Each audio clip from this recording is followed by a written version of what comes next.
The Brewhouse was created to capture and share with you the long history of the Genesee Brewery. But the brewery itself isn't half as interesting as the beer and the people who make it. Visit GeneseeBrewhouse.com.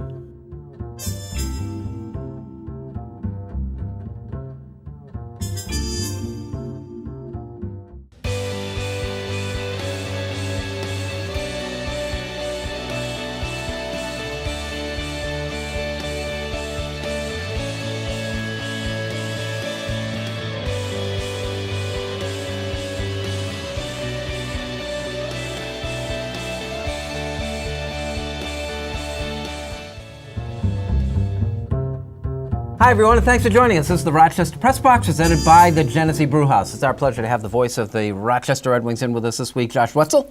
Thanks for joining us. Thanks. I'm the eye candy today. Properly identified. What do you guys think of that? I've been here the whole time. I don't know what to... Mike Catalana. Good to be back. Duffy, what are you wearing today? Oh, ready for hockey season. The Sabres Winter Classic throwback jersey, but it's missing the NHL patch in this. I just got it new. I wonder if this means the Sabres will be wearing it as a third next season. I just got it, and they sent it to me different than the way they wore it at the Winter Classic, which is weird, right? Unless they've been kicked out of the NHL and Also- you didn't know about it. also possible. Possibility, yeah. Hey, before we get into the Buffalo Bills hate fest, let's talk a little bit of baseball. The Red Wings are coming off a very odd season. The best pitching in the league, worst hitting. They were better on the road than they were at home. It left you, as a marketing arm of this ball club, a difficult sell, I think.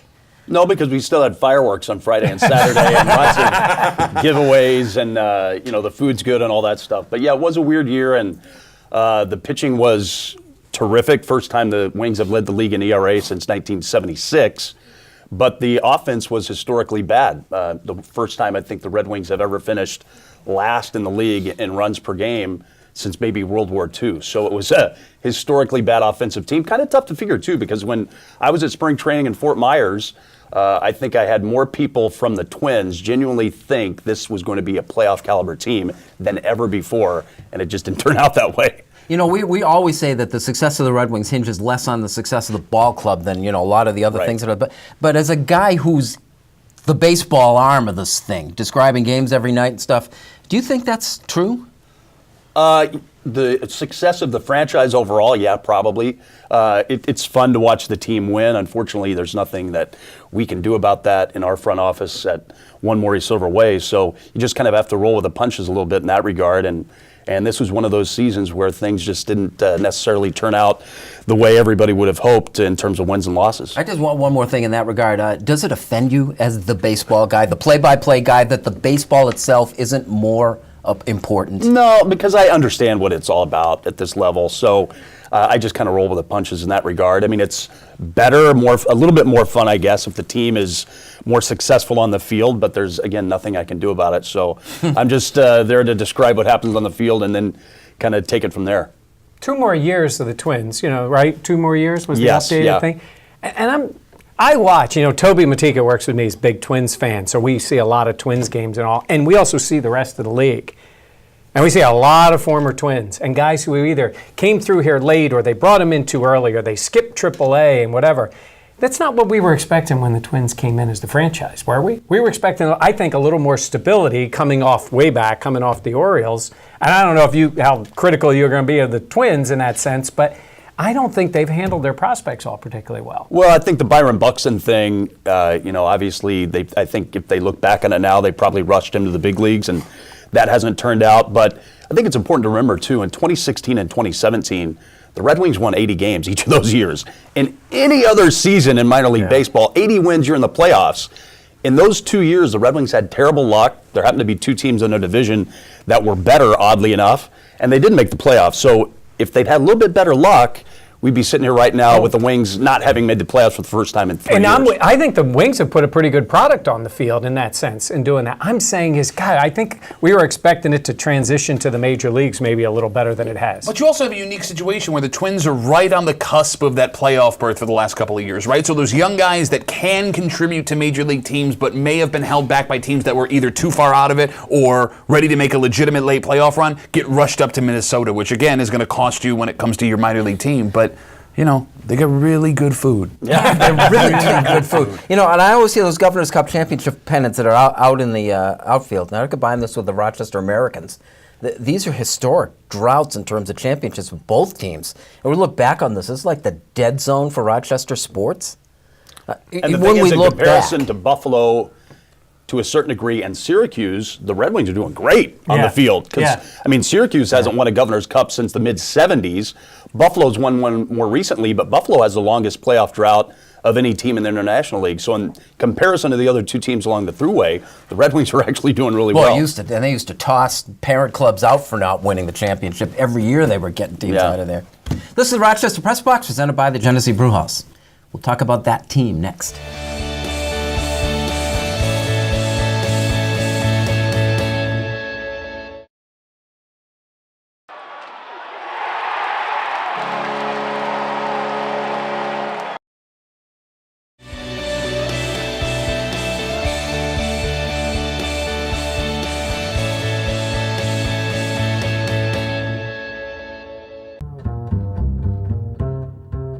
Welcome back. Thanks for joining us. This is the Rochester Press Box. We are presented by the Genesee Brewhouse. Mike, I thought of two guys who watched the Buffalo Bills play. I went to Pat Mahomes, because the Bills, passed the on whole him. thing. Yep. And Kyle Williams is thinking, but I came back for this. That's what I'll say. All right, I will say this. It is one game, and it was an atrocious game. It was as bad as it could be. I do think most of those players, it can settle in a little bit. If you're him, if you're Lorenzo Alexander, they've been around this league a long time, that they sort of take a breath back. But those players are wired a little differently than most people. Yes, they come back, like Kyle Williams comes back. They made the playoffs last year. I don't think he came back this year thinking this is our Super Bowl season. But is he upset? Yeah, I think they're upset that way. And when you go to the Mahomes part, he was sitting right there for the Bills. Not only did they not take him, they traded the pick and traded it to Kansas City. And he looked really good in his first game. So these are all things that pile on a little bit if you're a Bills fan sitting back. Now, getting to watch Josh Allen as your quarterback. Yeah, Mahomes got the ear to sit out and kind of experience things from the bench. It's obviously Allen's not going to get that chance. This going to work? No, it's not going to work. None of this is going to work. Here's what scares me the most about what happened on Sunday, right? And Mike and I were kind of discussing this before we started taping. When it comes to opening day in the NFL, scheme is important, but the ability to scout your opponent really doesn't exist because nobody shows anything in preseason. The Ravens had a lot of new offensive and defensive players, right? So it comes down to straight effort and skill of your players. And I understand there was a quicksand situation where things got out of hand, but without coaching, just straight skill, the Bills lost by 44 points. And Sean McDermott is not a coach known for his adjustments or in-game. He's known for getting the best out of guys, coaching them up. So with his strength of coaching them up, they lost by 44 points. I don't know, after what I witnessed on Sunday, how anything can get better for this team. I know they're going to start Josh Allen, but I don't know if that makes the team better, and it certainly is not good for Josh Allen. You have all these Bills fans this week talking about how Josh Allen gives you the better chance to win. That's not what this is about right now. Josh Allen ideally is here for the next 7 to 10 years. It's about what's good for Josh Allen. I am terrified that we're going to break this kid again. We're going to break him again, Bill. Why do we keep breaking him, Bill? Yeah, the way he said it is interesting, but it's a legitimate feeling, isn't it, right? You're throwing him in there, and you could break him. You could. Sorry. No, I honestly, just in the times we've been around him, I think he's a tough kid. He's a smart kid. I think he's pretty resilient. He's going to get beaten up in the game. Yes, people are worried about him physically. Players can get hurt all the time, anytime. The offensive line isn't good. We've seen him in that Bengals game. He can take a hit pretty well. I don't think it's about who gives him the better chance to win, though I think Allen's abilities maybe give them more of puncher's chances in these games than they had with Peterman. They trusted Nate 2 times, and he failed immensely. Like, worse than I think they would have ever anticipated. That goes on the coaching staff as well. Can we talk about a huge mistake that nobody's talking about, too? If we're going to talk about mistakes, or yelling rant on the show right now, if we're going to talk about that. Upset. Sean McDermott puts in Josh Allen in the second half of that game, the last part of that game, right? For no other reason than to give the Chargers tape on Josh Allen playing in an NFL game. Like, you at least would have had the element of surprise had you waited. I don't want to hear it from you. You were always so wrong about everything. God, I'm so mad. Well, let's pick it. Lose Sunday? Yeah. As a guy who's like total baseball and basketball, aren't these the days where you sit there and says, I'm glad I'm not emotionally invested in this team? A little bit. The one thing I will say is I remember when I was a kid, no rookie quarterback ever really played, Oh, you're right. No, they So never used why is that different nowadays? Is They it got a lot because- more invested in them, and the offenses in college, I think, more similar, right? Well, they're going to throw the ball all the Yeah. time, but it's money, it's jobs on the line, At everything that point, that's on those the line. guys are younger, though, too. Those guys that weren't playing came out of 4 years college. Yeah. These guys are getting 2. All right, let's pick it. 7.5 is the line. The Bills are getting points at home against the Chargers. I will say I expect a better effort out of this team. Sean McDermott can say what he wants about effort. It was not there in the game. That game got out of hand in Baltimore, and it was ugly. There's a lot of embarrassed players. I would think jobs are on the line anyhow, depending on where they can go. They're going to lose the game, but just for the sake of the home opener and a little more emotion and the Chargers coming east, and hopefully for the Bills, Bosa's not playing because he will live in the backfield. I'll say the Bills somehow find a way to cover the game. Are you out of your mind? Are you out of your mind? They're going to cover. They just lost by 44 points to the Baltimore Ravens. You know what a Bills fan I am. You know I'm going to be there Sunday with my season tickets. Tell you what, how about I make a deal with the Bills? I'll make a deal with the Bills. How about that? When you don't lose by 44 points, I'll pick you to cover the next week. There's no way after what we saw, even with Josh Allen and the home opener, like there'll be excitement from fans in the crowd that they cover this. It's impossible. Two things. I want to suck up to Bills fans, and I want to see him explode again. I think the Bills will cover. Pick another game.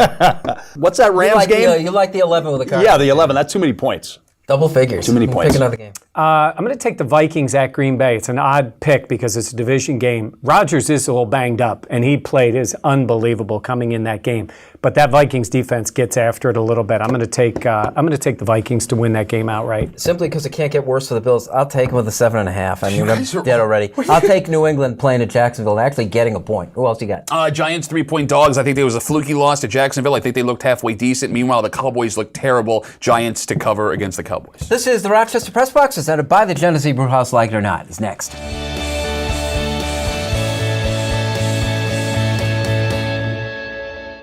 Here's the Press Box Trivia question, brought to you by Market View Liquor, where exceptional customer service meets an extensive selection. Jefferson Road at 390.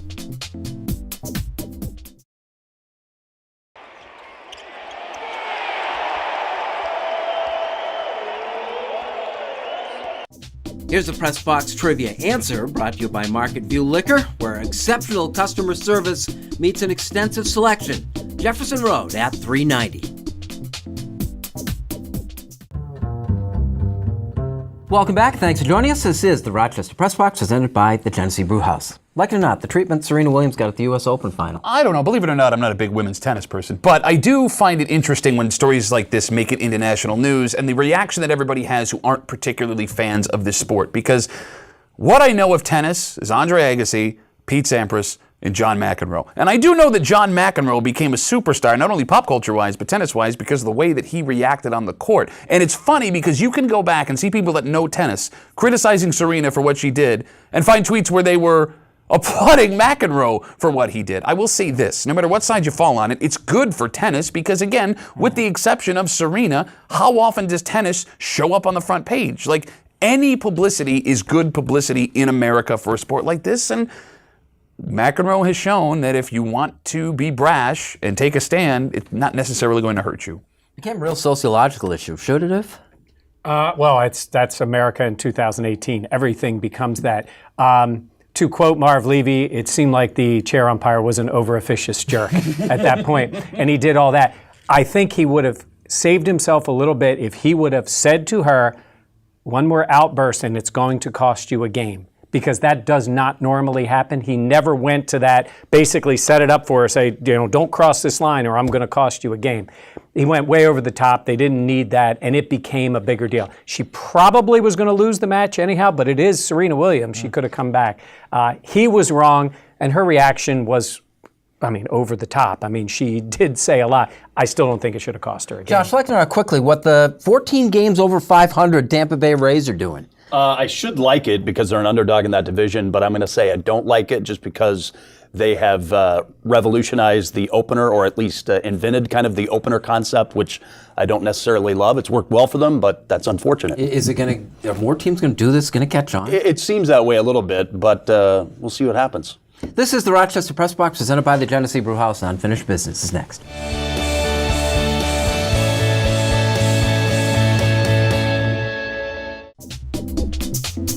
Here is the MVP Experience Stat of the Week, brought to you by Sport Clips, where it's good to be a guy. No appointment ever needed.